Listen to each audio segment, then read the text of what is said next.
जय हिंद साथियों।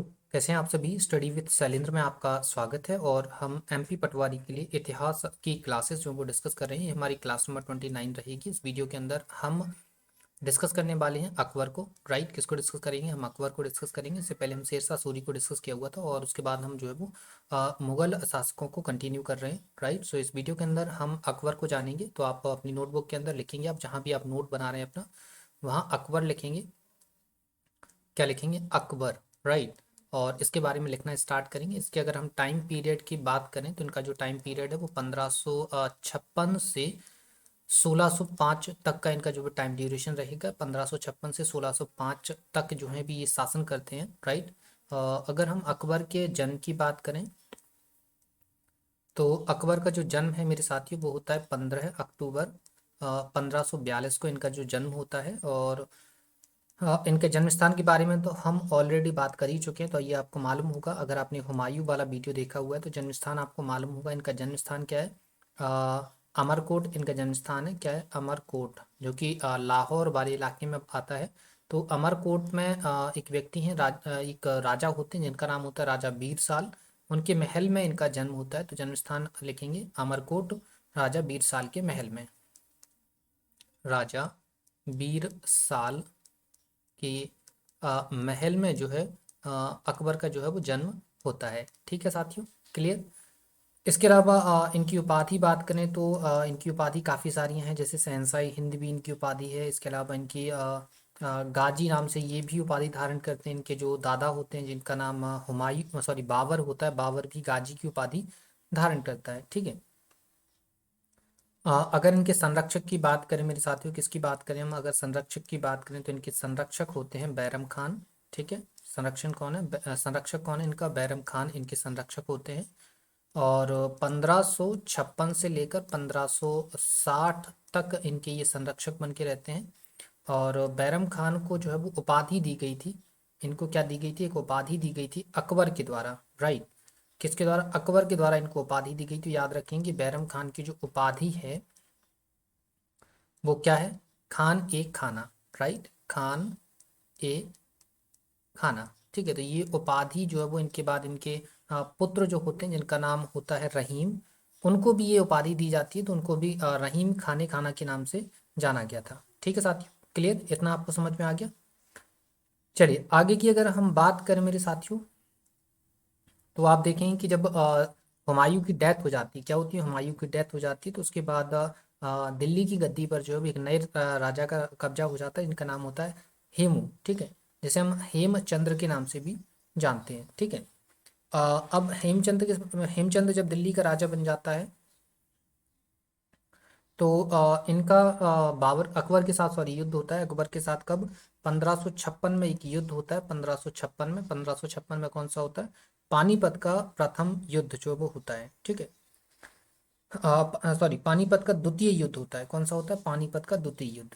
ठीक है, पानीपत का द्वितीय युद्ध। ठीक है, प्रथम युद्ध तो आपको पता है 1526 के अंदर हुआ था। ठीक है, किसके साथ हुआ था? बाबर वर्सेस इब्राहिम लोदी हुआ था। ये पानीपत का द्वितीय युद्ध होता है, द्वितीय युद्ध होता है। ठीक है, ये युद्ध किस किस के बीच में होता है? ये युद्ध होता है बोल सकते हैं आप अकबर वर्सेस हेमू। ठीक है, हेमू के बारे में तो हम ऑलरेडी बता चुके हैं आपको कि हेमू जो है वो जब हुमायूं की डेथ हो जाती है तो फिर दिल्ली पर हेमू का कब्जा हो जाता है। जिसके बाद अकबर जो है वो दिल्ली की गद्दी पर वापस आने के लिए पानीपत का दूसरा युद्ध लड़ता है। जिसके बाद इसमें हेमू हार जाएगा। हेमू जो है वो हार जाएगा, अकबर जीत जाएगा। तो फिर से अगेन आप देखेंगे कि दिल्ली पर मुगलों का फिर से कब्जा हो जाता है। ठीक है, दिल्ली मुगलों की कब्जे से बार बार आती रही जाती रही। जैसे कि आप बाबर ने दिल्ली पर कब्जा कर लिया था। हुमायूं ने क्या किया? तो हुमायूं दिल्ली की गद्दी पर बैठा लेकिन उससे शेरशाह सूरी ने छुड़ा लिया। फिर अगेन शेरशाह सूरी से सूरी वंश से फिर अगेन दिल्ली जो है वो फिर से अगेन मुगलों के हाथ में आ जाता है। इट मीन्स हुमायूं के हाथ में आ जाता है। फिर जब हुमायूं की डेथ हो जाती तो फिर से दिल्ली जो है वो दूसरे राजा के कब्जे में चला जाता है, हेमचंद्र इट मीन से हेमू की कब्जे में चला जाता है। फिर उसके बाद अकबर 1556 में पानीपत का द्वितीय युद्ध लड़ते हैं और उसमें जो है वो अकबर जीत जाते हैं, हेमू हार जाते हैं। एक्चुअल में ये युद्ध जो है ना साथियों, अकबर ने नहीं लड़ा था। ये युद्ध जो है ना बैरम खान ने लड़ा था। ठीक है, बैरम खान ने ये युद्ध लड़ा था। बैरम खान कौन था? बैरम खान अकबर का संरक्षक था। तो ये युद्ध बैरम खान ने लड़ा था, बैरम खान वर्सेस हेमू, ये युद्ध हुआ था। लेकिन चूंकि आपको पता है कि अकबर राजा बन चुका था, तो सेना हारे या जीते, नाम राजा का ही होता है। तो यहाँ पर बैरम खान जो है वो जीत गया था, जिस कारण इसको जो है वो माना जाता है कि इस युद्ध को अकबर ने जीत लिया था। ठीक है, तो आपको दोनों पॉइंट्स आप याद रख सकते हैं कि ये अकबर वर्सेस हेमू भी बोल सकते हैं इसको, इसको आप बैरम खान वर्सेस हेमू भी इस युद्ध को बोल सकते हैं। ठीक है, क्लियर साथियों? तो ये आप चीज़ें याद रख पाएंगे, राइट। इसके अलावा हम अगर बात करें तो दिल्ली की गद्दी पर बैठने वाला ये जो हेमू होता है वो अंतिम हिंदू सम्राट होता है। तो यहाँ याद रखेंगे आप कि दिल्ली की गद्दी पर बैठने वाला अंतिम हिंदू शासक, अंतिम हिंदू शासक, राइट। सो ये आप याद रख पाएंगे। ठीक है, क्लियर है साथियों? चलिए, तो ये सारी चीज़ें आपको समझ में आ गई होंगी। इसके बाद हम आगे की बात करें तो हम अगर 1576 की बात करें, 1576 के अंदर आप देखेंगे बैटल ऑफ हल्दी घाटी होता है। ठीक है, जैसे हम हल्दी घाटी का युद्ध बोलते हैं, हल्दी घाटी का युद्ध ये जो है हुआ था। और ये जो है युद्ध साथियों अकबर वर्सेस महाराणा, अकबर वर्सेस महाराणा प्रताप होता है। कौन सा होता है? Akbar versus Maharana Pratap, right. ठीक है, जिसमें महाराणा प्रताप को बताया जाता है हार जाते हैं और अकबर जो है वो जीत जाते हैं। ठीक है, क्लियर है साथियों? इसके पीछे की स्टोरी को हमको जानने की कोई ज़रूरत नहीं है, हमें सिर्फ उतना फैक्चुअल इन्फॉर्मेशन जानना है जो कि हमारे एग्जाम के पॉइंट ऑफ व्यू से इम्पोर्टेंट है, और एग्जाम ओरिएंटेड डेटा को ही हमको डिस्कस करना है, राइट। चलिए आगे की इसके बाद हम अगर युद्धों में तो काफ़ी लंबी श्रृंखला रहेगी इनकी युद्धों की। ठीक है, आगे की अगर हम बात करें तो 1562 पे अगर हम देखें तो 1562 के अंदर अकबर जो है वो दास प्रथा का अंत कर देते हैं। दास प्रथा का अंत जो है वो अकबर के द्वारा कर दिया जाता है, राइट। इसके अलावा हम अगर 1563 की बात करें, कितनी की बात करें, 1563 की बात करें तो 1563 में अकबर जो है वो तीर्थ कर को समाप्त कर देते हैं। क्या कर देते हैं? तीर्थ कर को समाप्त कर देते हैं, राइट। सो ये पॉइंट भी आप याद रखेंगे। इसके अलावा नेक्स्ट अगर हम बात करें मेरे साथियों 1564 की अगर हम बात करें तो 1564 में ये जो है वो जजिया कर को समाप्त कर देते हैं। जजिया कर समाप्त, राइट। और जजिया कर किस पे लगाया जाता है ये बात हम ऑलरेडी डिस्कस कर चुके हैं, हमने फिरोज शाह तुगलक के टाइम पे। और जब हमने बात कर रहे थे किसकी, जब हम बात कर रहे थे दिल्ली सल्तनत के प्रशासन को लेकर, तो वहाँ भी हमने जजिया कर को जो है वो डिस्कस किया हुआ है, राइट। तो ये आप वहाँ पर जाकर देख सकते हैं, यहाँ पर हम ज़्यादा डिस्कस करेंगे क्योंकि जो चीज़ हम प्रीवियस में पढ़ चुके हैं उनको हम यहाँ पर बार बार रिपीट नहीं करेंगे। ठीक है, चलिए इसके बाद हम 1571 की बात करें तो 1571 के अंदर ये जो है वो फतेहपुर सीकरी की स्थापना कर देते हैं। क्या कर देते हैं? फतेहपुर सीकरी की स्थापना, राइट। तो आप ये याद रखें कि ये जो अकबर हैं वो 1571 के अंदर फतेहपुर सीकरी की स्थापना कर देंगे। और 1571 में ही ये जो है वो फतेहपुर सीकरी में फतेहपुर सीकरी को अपनी राजधानी बना लेते हैं। तो नेक्स्ट लिखिए, फतेहपुर सीकरी को राजधानी बनाया,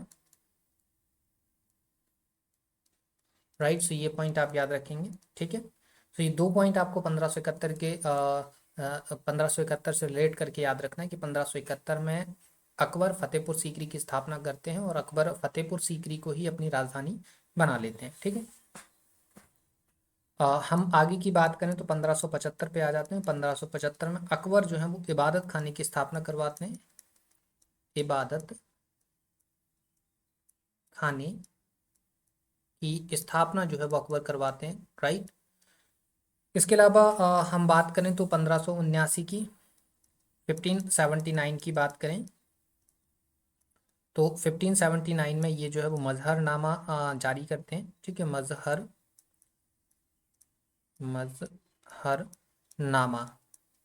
जारी, राइट। सो ये मजहरनामा को जारी करते हैं, ये एक टाइप के एक डॉक्यूमेंट होता है।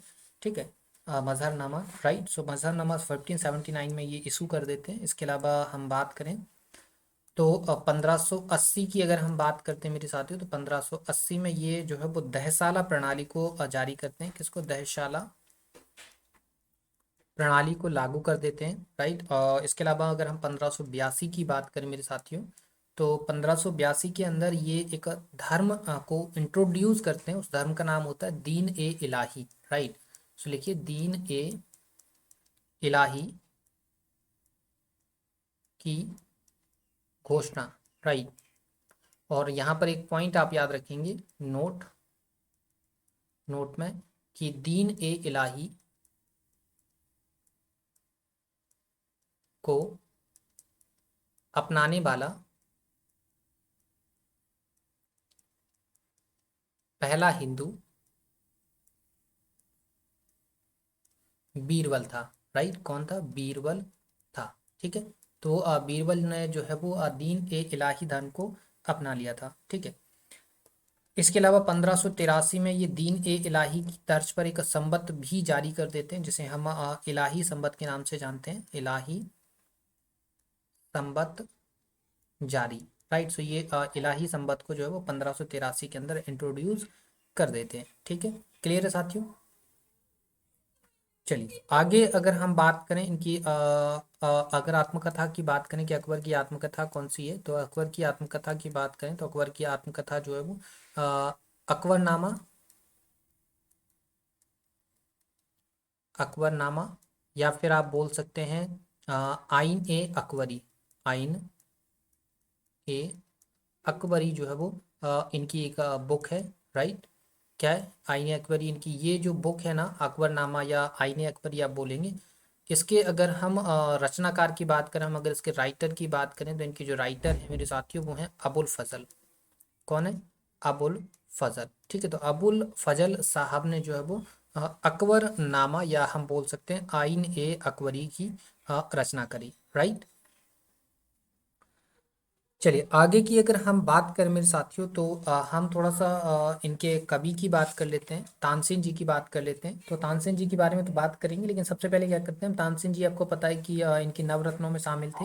तो हम सबसे पहले इनके अकबर की नवरत्नों के नाम जान लेते हैं, फिर उसके बाद हम तानसेन जी के बारे में जान लेंगे। तो लिखिए अकबर के नवरत्न, राइट। सो अकबर की नवरत्न की अगर हम बात करते हैं, तो अकबर के नवरत्नों में आपको पता है जैसे कि चंद्रगुप्त द्वितीय विक्रमादित्य जी की नवरत्न थे, उसी प्रकार अकबर की भी नवरत्न है।